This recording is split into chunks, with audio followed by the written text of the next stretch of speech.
Hello, and welcome to a different part of my house this time, a little bit more fun. And this is my video on technology in the classroom. So this time for my article, now video actually, I Googled technology in the classroom like I usually do, and I usually go to the scholarly articles to see the better stuff. But this time, the first thing that popped up, which was different, was an article entitled "The Top 10 Reasons Why Children Need Technology," and I very intriguing at first because I was like, okay, well, nobody really needs anything besides the necessity. So I clicked on it, and it was a very interesting article, and it gave me a lot of viewpoints, both good and bad, because when they say need, nobody really needs technology in the classroom to do well because they did it for hundreds of years without it, and we can still prosper without it, but it's always good to have. So, need is definitely a word I wouldn't say, but it was a good article nonetheless. So, it had a couple really, really good points, a couple really bad, not bad points, but points that I really didn't think were a need, and that's why the article was so interesting to me.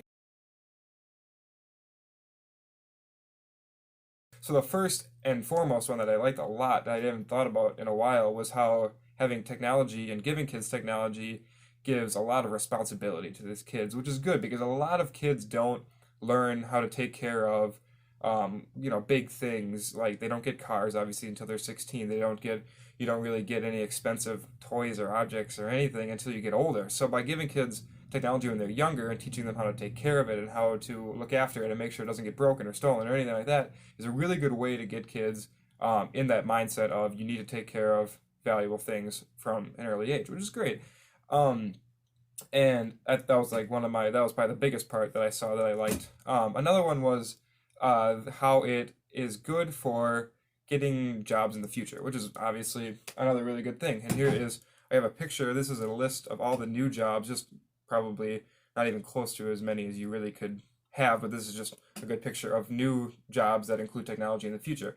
And there's hundreds of more, but this is just a quick one, and it's from Cisco, so it's got just ones working for them, which is crazy because there's so many more. Another one that I really liked was how it keeps kids engaged. A lot of kids have wandering eyes. They don't really like to just sit down and just for their whole day. They like to get up and move. So by having technology, you can get up and move with a smart board or with iPads. They have to go get iPads or Chromebooks. They have to go and move around and do things or QR. Like I wrote about a couple months ago, QR, scavenger hunt, stuff like that. It's all really good stuff, and it really promotes movement, and you learn really good by movement. We've learned that in other classes. The final thing, good thing that I saw was that it makes the teacher a coach, which is kind of a cool thing because now your teacher, instead of just being a person who just sits and lectures or sits and gives information, they're going to be the one helping them along with learning new information. Obviously, we do that anyways, but now we're coaching them how to, be responsible, how to do proper searches, how to, do anything online. And then now we're not just the teacher, we're their coach, and we're helping them along in a different way than just being a teacher. Um, that brought me to the downsides of it. That article really didn't show how there's a difference in schools. So you could have a school that looks like this, with technology all over the place. It's a rich school in a nice area with high property tax, and people are, wealthy, have plenty of money, and they have nice schools. Or you can have a school in a poor area that looks like this, who doesn't have high property taxes, crime's higher, poverty's higher, and they don't have the technology that these schools have. So you can't compare these two. They're not the same. So it's hard for me to say you need technology because there are schools that look like this and they function just fine without it. So that was a one big gripe. And another thing is that with technology, kids start to look like this. Yeah, that.